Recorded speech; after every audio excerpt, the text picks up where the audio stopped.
বাড়ি ফেরার সময় আমরা একটা এসি বাসে করে ফিরি, যেটা হচ্ছে সানা ট্রাভেলসের। বাসের যদি ইনফ্রাস্ট্রাকচারের কথা বলি তাহলে সেটা খুবই ভালো ছিল। লাইক ভেতরে পুশব্যাক সিট ছিল, ওপরে স্লিপার সিট ছিল এবং নর্মাল খুবই ভালো ছিল মোটামুটি। লাইট ফাইটও ঠিকঠাক ছিল, এসির হাওয়াও ভালো ছিল, ঠান্ডা ছিল, নর্মাল, খুব একটা যে ঠান্ডা লাগছিলো তা নয়, বাট ঠিক আছে, চলবে। কিন্তু আমাদের কি প্রবলেম হয়েছিল যে এসি বাসের মধ্যে যখন এসিটা ঠিকঠাক না থাকে তখন ভেতরের যে গন্ধগুলো সেগুলো পাস করছিল না। লাইক জানি না কেন, মাঝরাতের পর থেকে খুবই কষ্ট হচ্ছিল, অন্তত আমার।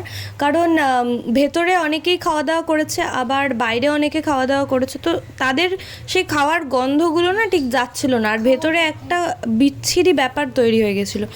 যাই হোক, আমাদের বাস আমাদেরকে বিফোর টাইমে মোটামুটি নামিয়ে দিয়েছে। 6টায় টাইম ছিল, 5টা 45 নাগাদ নামিয়ে দিয়েছে। আর তারপরে আমরা কলকাতায় নেমে আমরা হেঁটে হেঁটে চলে আসলাম বাস আবার ধরতে, কারণ আমাদেরকে হাওড়া স্টেশন আসতে হতো।